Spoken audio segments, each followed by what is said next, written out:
Ladies and gentlemen, welcome back to the channel. I'm your host, your narrator of your live stream. I'm IWN's very own Brennan, here live with your AEW Dynamite, April the 14th, 2021 review. Now, we are doing this the old-fashioned way with no intro. So if you're new to the channel, be sure you hit that subscribe button, turn on bell for notifications. I am on my way to 400 subscribers, and I'm on the road to 1,000 subs. So, and thank you for the love and support that some of you have been showing, that I know most of you subscribers that subscribe to my channel have been showing. I appreciate your love and support for the channel, man. Keep showing your love and support for my channel. Keep encouraging the IWC community and everybody else and every Call of Duty and Dragon Ball Z and Dragon Ball Super fan to subscribe to the channel if they want to see more wrestling and gaming content. If they want to see more NXT Raw, SmackDown, NXT UK, and AEW Dynamite reviews like this one. Also, follow me on Twitter at Ingham Wrestling. Follow me on Twitch at Ingham Wrestling News. I have your AEW news today. I have some AEW news on Ilvisi, whatever the fuck her name is, Ilvisi. I have some news on her release from AEW, and I also have some news on the Nxt Viewership as well. So that is going to be read over at the end. Both of those news are going to be read over at the end of the review. And with all that being said, we're going to go ahead and get started with the review here. So, all right. So, AEW Dynamite kicks off with a recap of last week's Young Bucks heel turn. So, the Bucks say they are going to show a newer, better version of themselves. Mike Tyson says he is delighted to be tonight's enforcer. I don't understand why AEW even needs Mike Tyson. I mean, you don't need him to combat you don't need him to combat with NXT anymore. NXT's on Tuesdays now. So why is he still on the show? That's what I want to know. MJF shows up and tries to convince him to be on the right side of history. It makes fun of his face tattoo. It gives Mike Tyson a blank. Tyson rips up the cheek wall and eats it and spits it in MJF's face. That looked disgusting. Christian has an open challenge. Death Triangle plays music. Well, Death Triangle's music plays, that's what I'm trying to say, to bring out Pac and Fenix. The Bucks are out next, accompanied by Don Callis. So, the match that kicked off this week's episode of AEW Dynamite was the AEW World Tag Team Championship match. We got the Young Bucks going one-on-one with Pac and Rey Fenix for the AEW World Championship.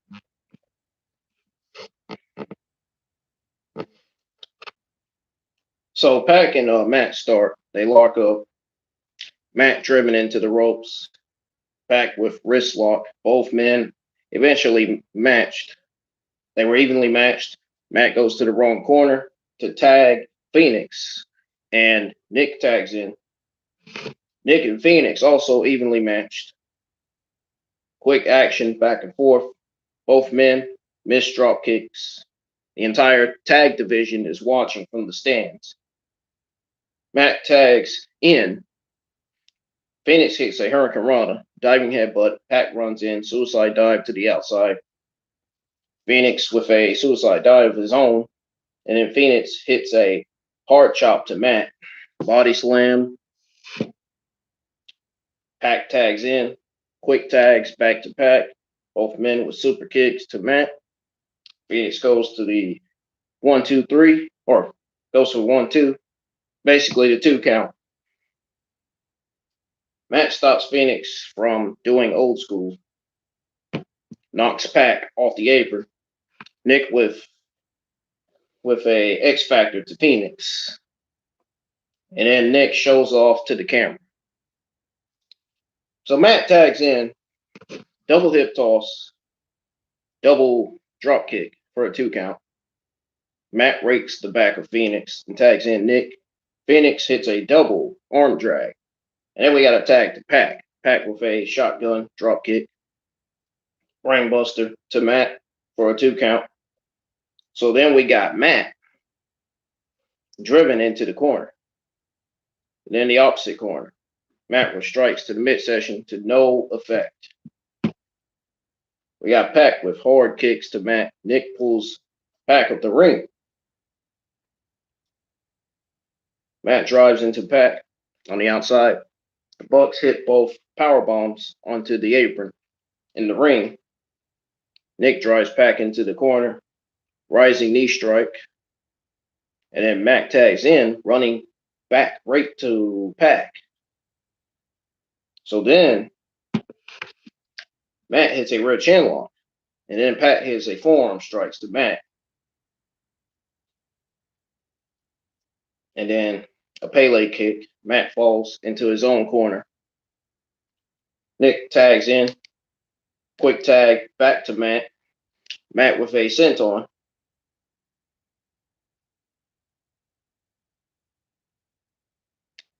And then we got Pac fighting back with forearm strikes. Matt sweeps the legs. Rising strike from Nick. Diving foot stomp on Pac. The Bucks double team attack Pac while the referee is distracted. With Fenix, Pac drives both Bucks out of the ring. So then Nick pulls Fenix off the apron before he can get the tag. Matt taunts to the crowd. The Young Bucks suck. Chants ring out in the arena. You know, Young Bucks suck. Young Bucks suck. That's what they say basically in the crowd. Matt hits a clothesline. Matt continues to taunt. He continues to taunt the crowd, mocking his old self. Pac hits a huge inside out clothesline. Fenix finally tags in and runs wild on the Bucks. Nick hangs up on the ropes. Chop to Matt. Fenix with a double cutter for a 2 count. Pac tags in. We got a double team stomp kick. Pac with a blue thunder bomb, 2 count. Nick hits a jawbreaker. And we got Pac hitting a German suplex. So then Fenix hits a tight rope kick to Matt. Tope suicida to Nick. Pac gets a 2 count after a German suplex. So then we got Pac hitting a pump kick to Matt. Matt with a super kick. Nick hits an insane cannon destroyer on Fenix. Back and forth. Strikes from Pac and Matt. Pac driven to the apron. Both men on the apron. Double reversal. Pac driven into the crowd. And then we got Fenix hitting a cutter on the outside. Matt driven into the corner. Pac with a superplex. Fenix hits a frost splash for the 2 count. And then Pac tags in and hits the Black Arrow. Nick breaks up the pinfall. And Nick drags Matt to their corner to make the tag. So then we got Nick hitting a low blow on Pac. Super kick to Fenix and rips Fenix mask off. The Bucks hits a double super kick for the victory. And that was it. Now, I don't know about you all, but the match was okay. I mean, I don't think to an extent, to some people in the community, I don't think this match was really that important to some people, considering the outcome of it. You know what I'm saying? So, it wasn't too bad. I don't think it was bad. I think it was your good, normal, typical TV AEW World Championship match that you always get.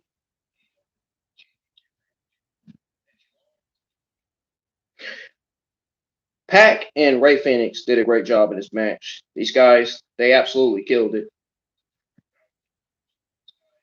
Anytime you hear the Young Bucks, Pac and Ray Fenix in the same match, you can expect something special. basically.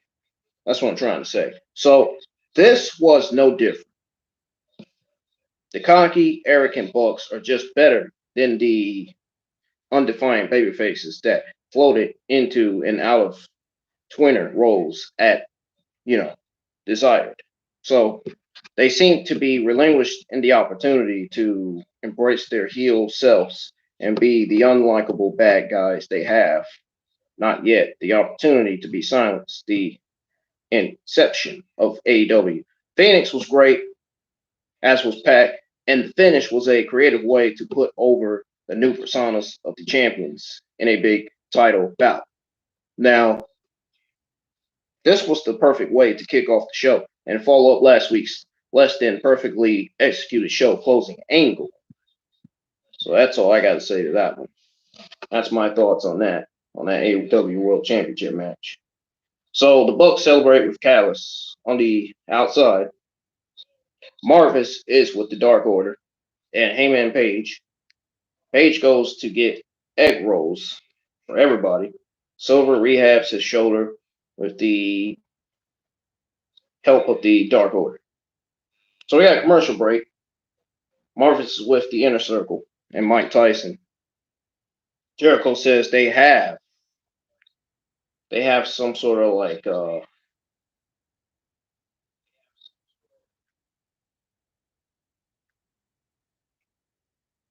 am I trying to say? If I can remember.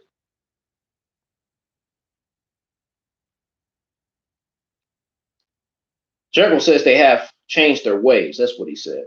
I was trying to remember what Jericho said because I did read the results earlier.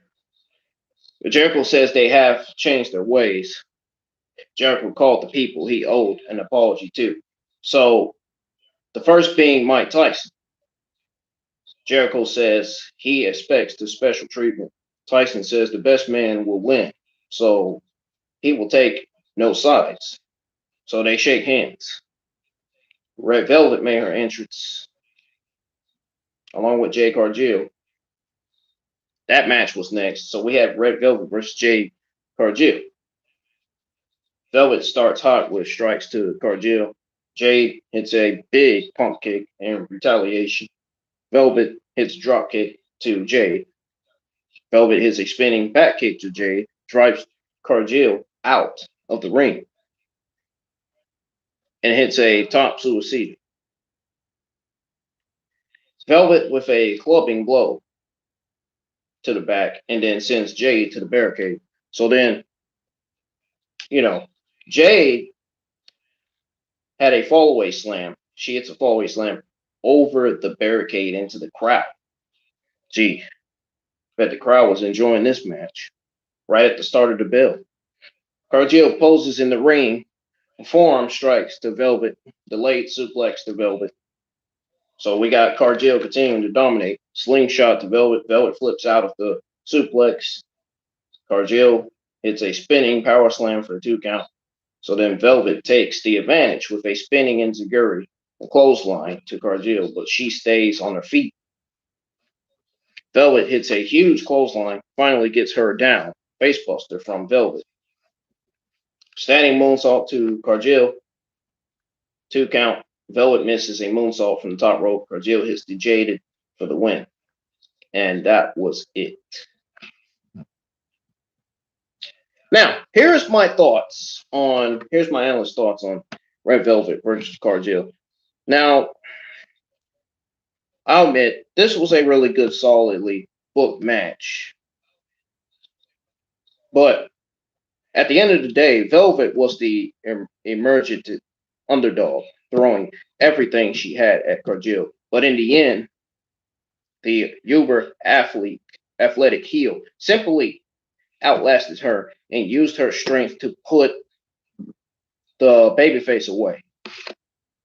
Now, it was not overly complicated, but it flowed well.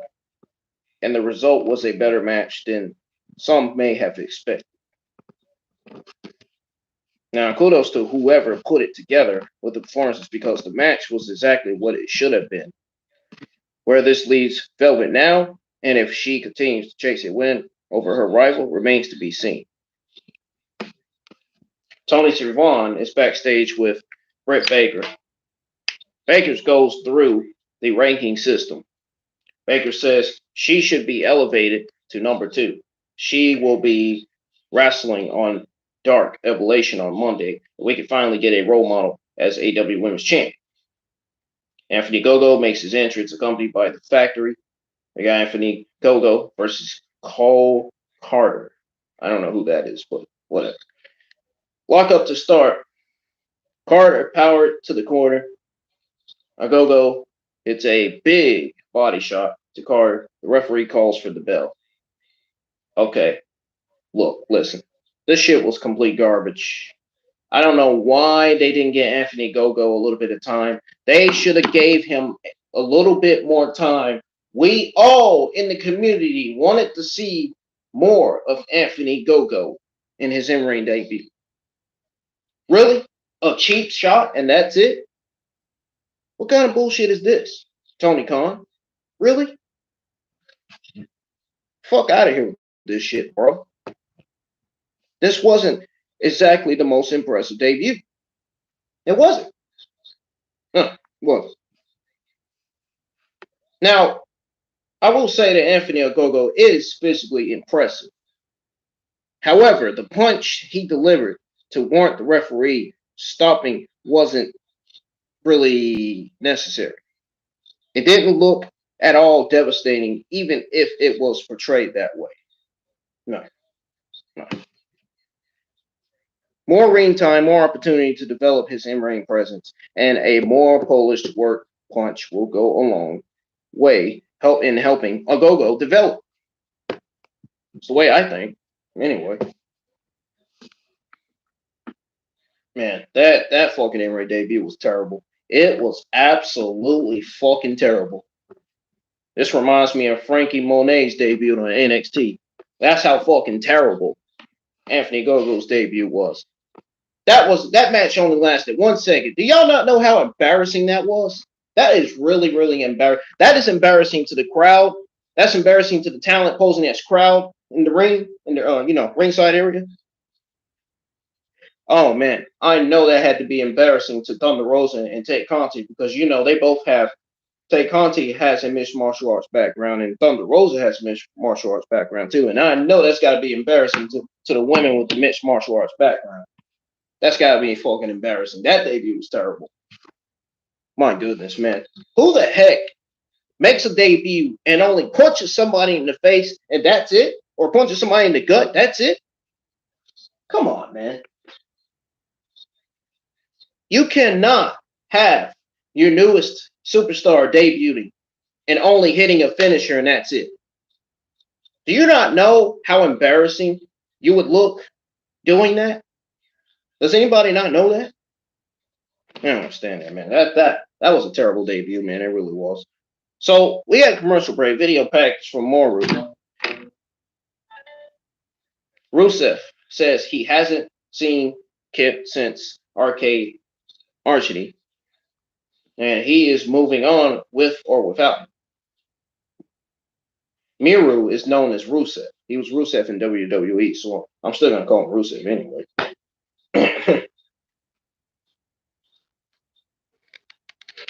Now, I think this was a great short promo by Miru, known as Rusev. I think it's a good idea for him to move on with or without him. What could this mean for Miru? I don't know. Who could he feud with? I guess that remains to be a secret. Or maybe it remains to be seen.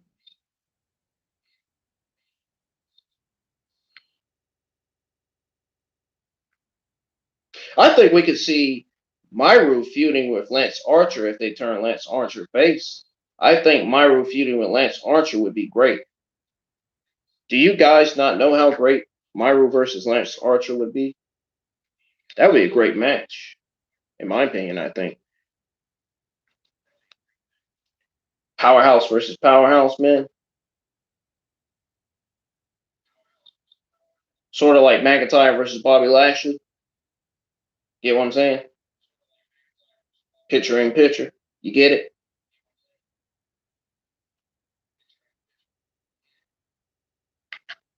So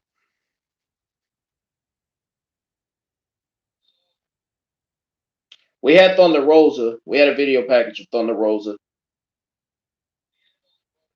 And we had Chris Jericho versus Dash. We're going to go over that in a few minutes.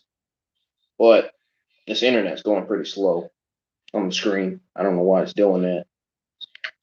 What is wrong with my fucking internet on the screen here? What's going on? Why is it moving all slow?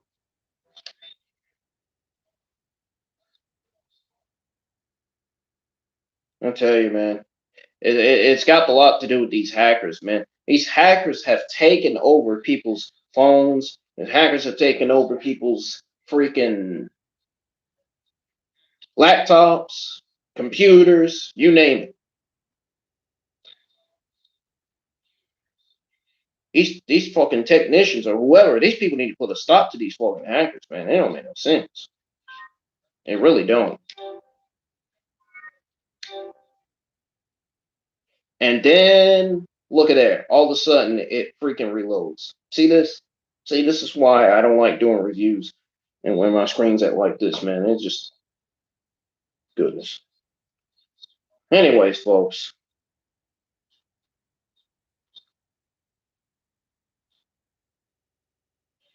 Justin Roberts introduces Mike Tyson as a special enforcer. The Pinnacle's music plays to bring out FTR. Julius rings out to introduce Chris Jericho, accompanied by Sammy Guevara. The referee tells Tully to leave ringside. We had Chris Jericho versus Dax Harwood, known as Scott Dawson, with Mike Tyson as ringside enforcer. Fury start as Jericho and Dax with quick fire punches. Jericho grabs a steel chair. Tyson takes it off him, and Dax takes advantage with a forearm. So Dax grabs Jericho's back. Tyson takes it off. And then Dax sent into the barricade. He was sent there. So then Dax and Jericho brawl in the crowd. Back in the ring, Dax hits a strike in the corner. Jericho with chops, clotheslines in the corner.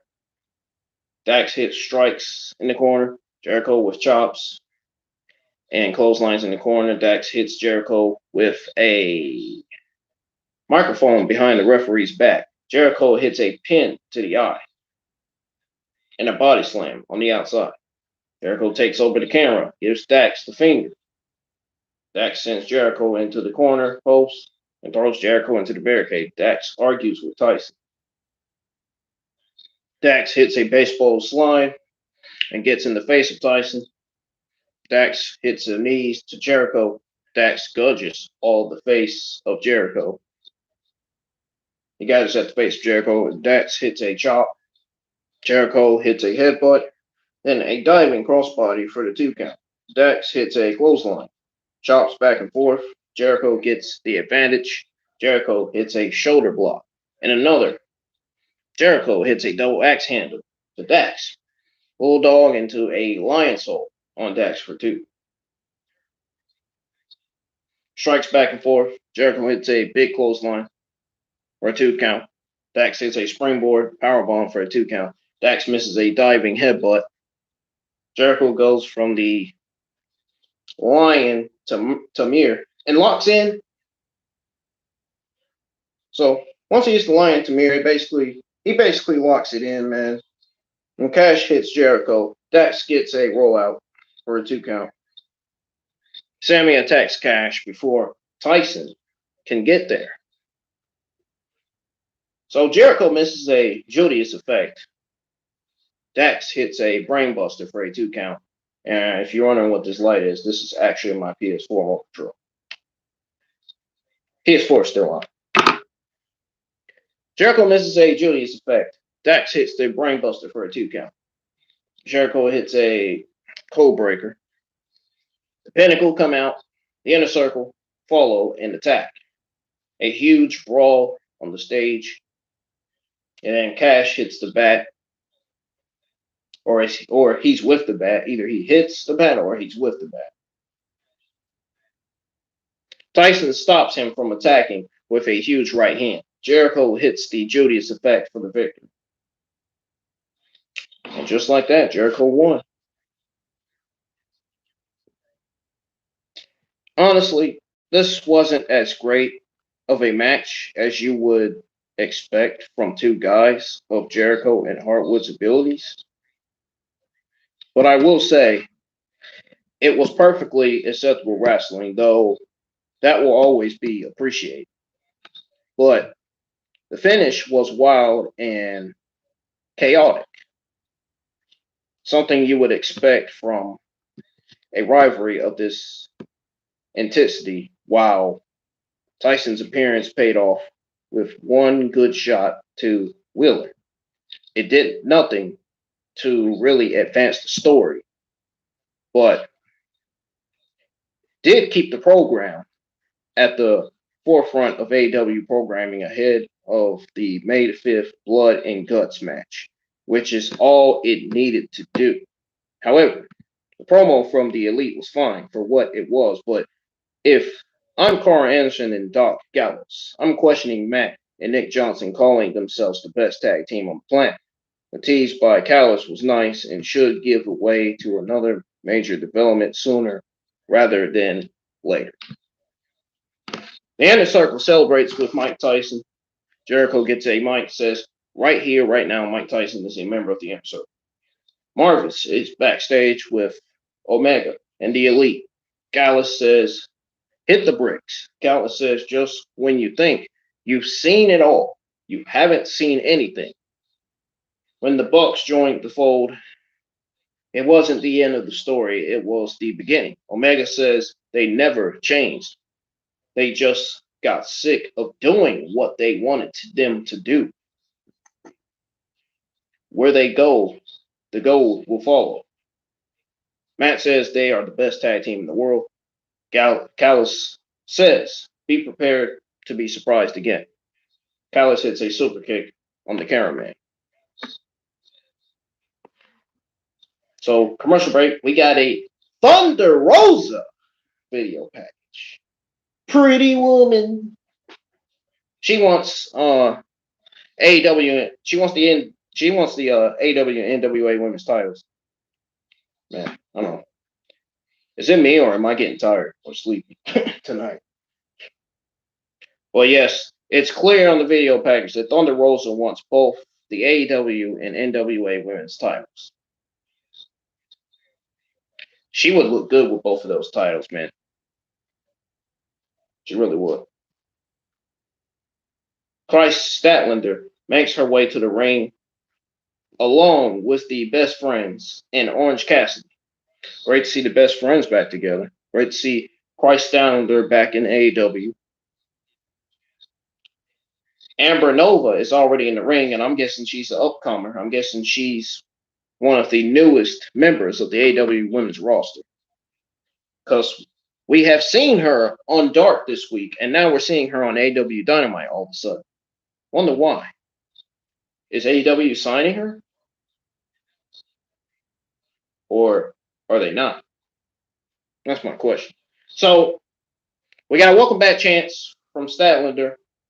We got a welcome back chance from Fenix to Statlander. She bumps the referee lockup to start the match. Statlander drives Nova to the corner. Statlander hits an arm drag. She bumps Nova. Statlander hits a forearm power slam. Nova hits slapstick Kris Statlander with a gorilla press. Leg drop and flipping senton from Statlander. Uppercut and running knee strike to Nova. Roundhouse kick from Statlander. Supernova power driver for the win. And that was it. So basically, this match, I'm assuming, only lasted like 2 or 3 minutes. My guess estimate.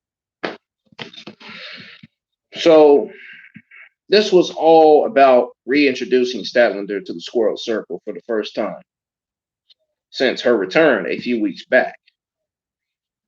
She looked strong, I will say that, and dominant as she defeated Nova with ease and announced to the rest of the AEW Women's Division that she is back and better than ever.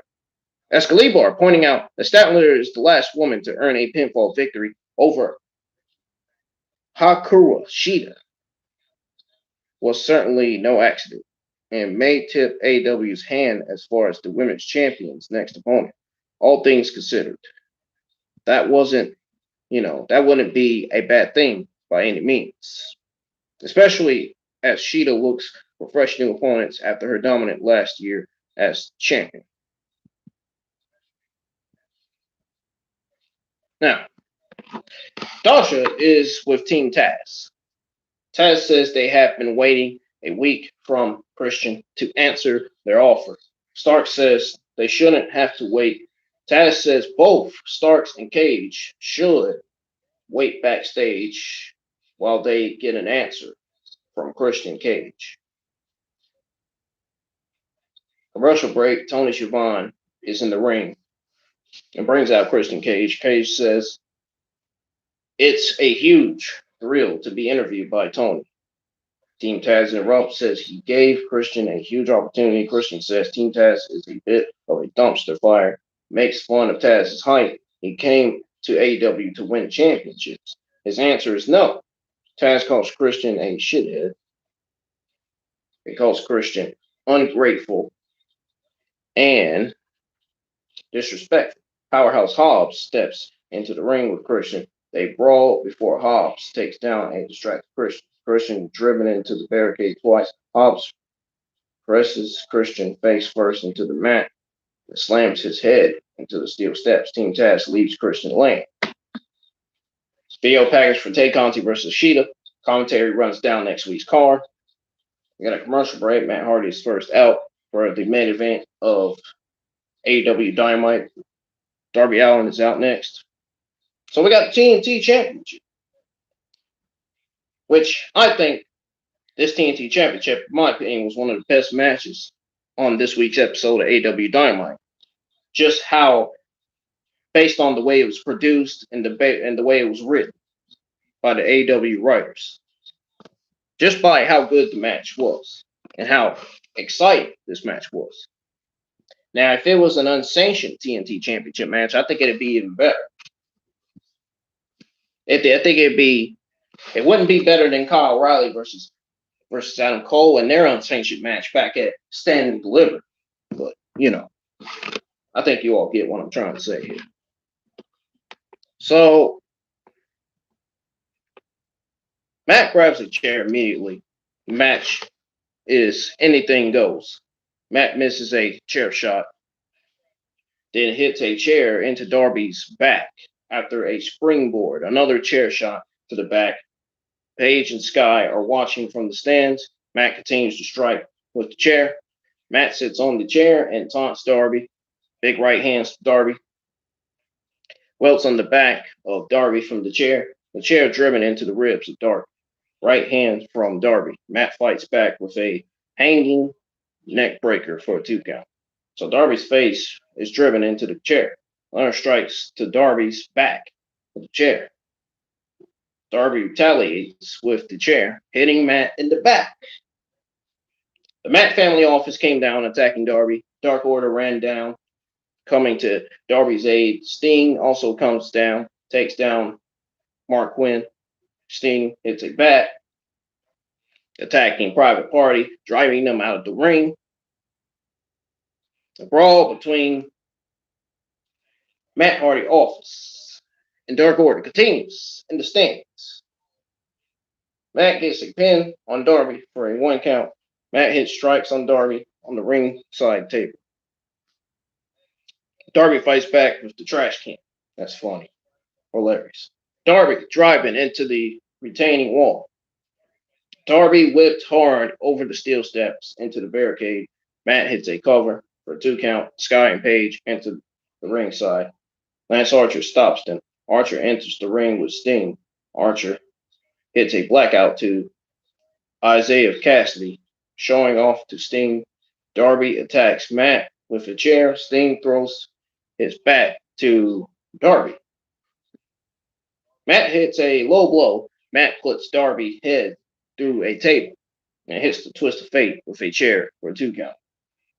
Matt throws Darby down the entrance tunnel.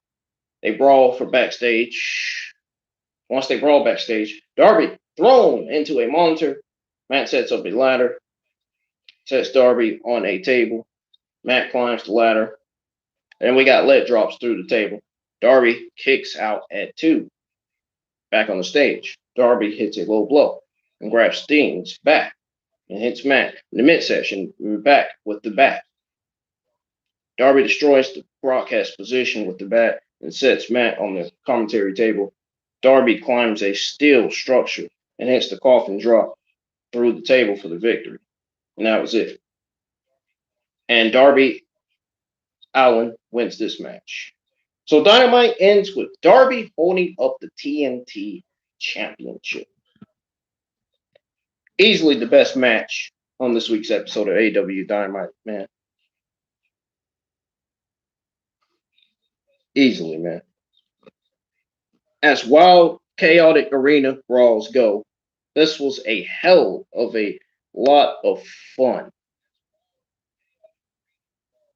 Now, obviously, my thoughts on this TNT Championship match. From Hardy family office being driven to the locker room by Dark Order and Sting, to the high spots and that jaw-dropping finish, man, this checked every box. It was true to the ongoing feud between the performers involved and featured enough moments to warrant its placement on the card and continued to spotlight Allin as one of the guys. The company has truly made a breakout star since the inception of the company. Whereabouts others known in promotion across the country, Allin was only starting to become a recognizable star on the indies before his big opportunity with AEW. He has made the most of it and continues to be one of the company's most reliable draws in these big Dynamite main events. Now, moving on to the news. Ladies and gentlemen, moving on to the news here. Let's start off with the news on the NXT viewership. Let's start off with that. I didn't see the news on the NXT viewership until around maybe 4 or 5 o'clock yesterday afternoon. Now, here's the news on NXT viewership. So WWE ran NXT within any competition from AEW Dynamite this week. How did the viewership turn out for the Black and Gold brand's Tuesday debut? Showbuzz Daily reports that NXT drew 805,000 viewers on Tuesday night. They also pulled in a .22 in the 1849 demographic. This is an increase from last week's number. Now, last week, AEW pulled in 688,000 viewers. NXT brought in 768,000 viewers from night 1 of NXT TakeOver Stand and Deliver, a show that also played commercial free on Peacock.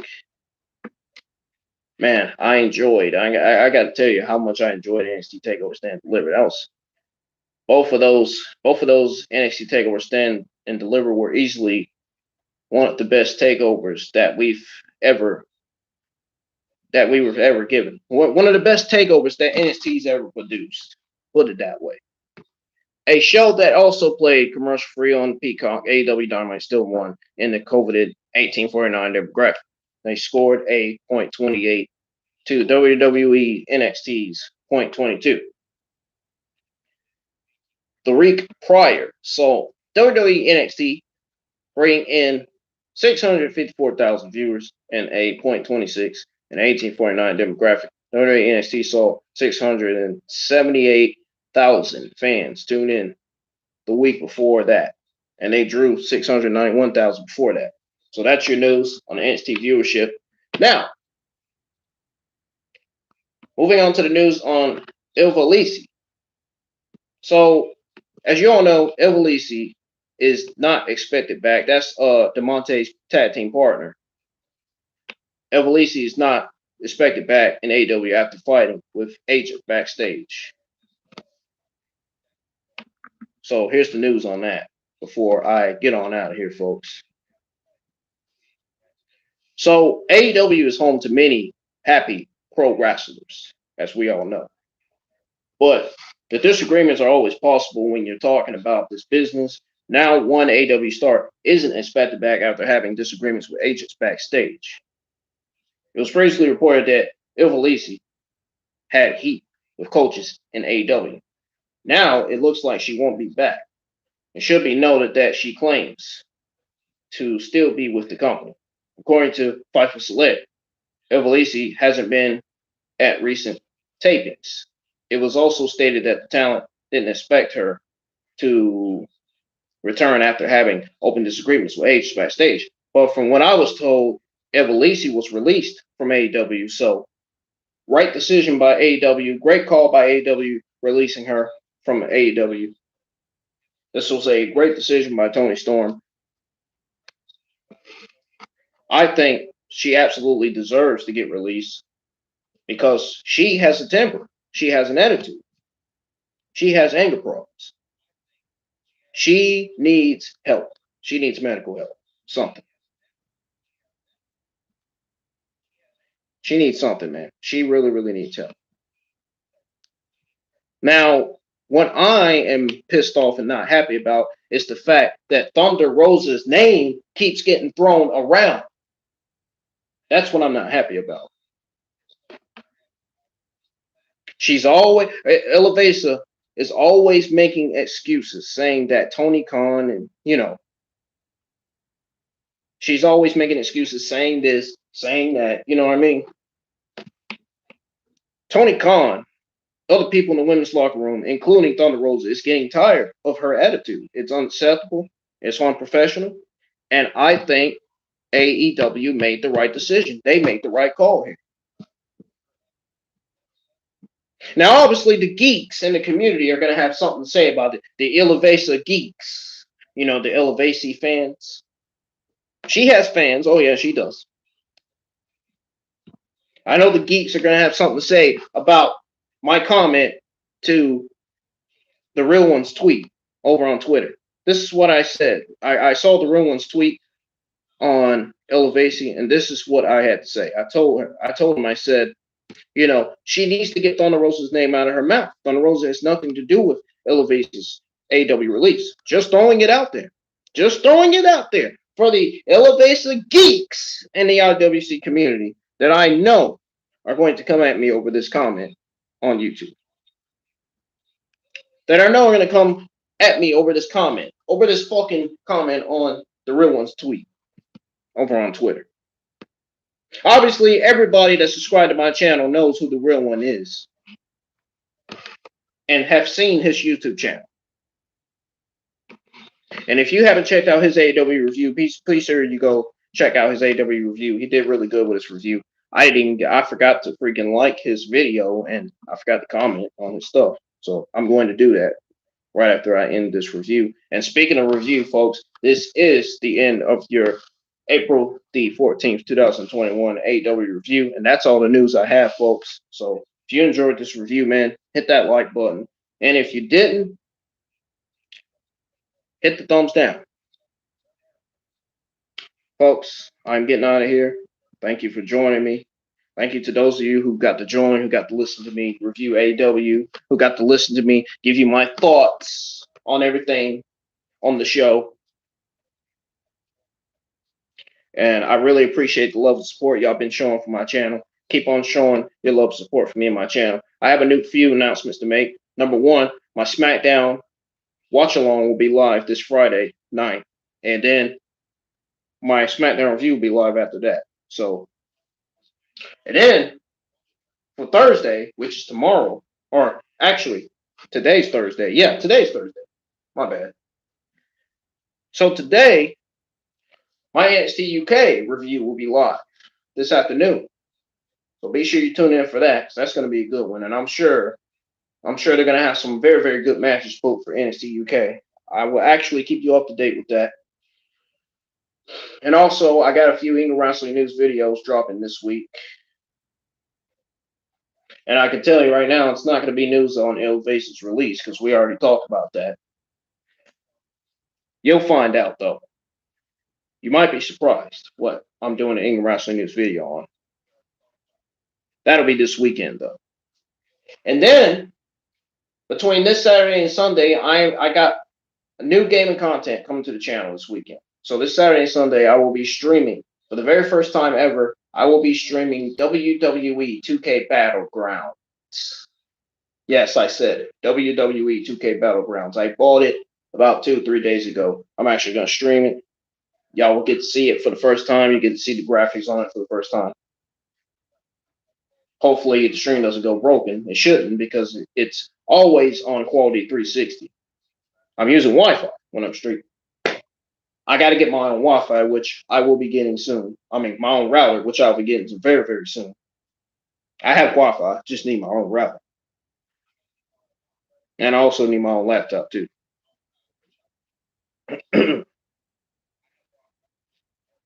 But anyways, that is all the announcements I have, man. I'm getting out of here. Again, if you enjoyed the review, hit the thumbs up. Again, if you didn't, hit the thumbs down. I'm getting out of here. I'm actually going to be tweeting out the thumbnail and the link to the review.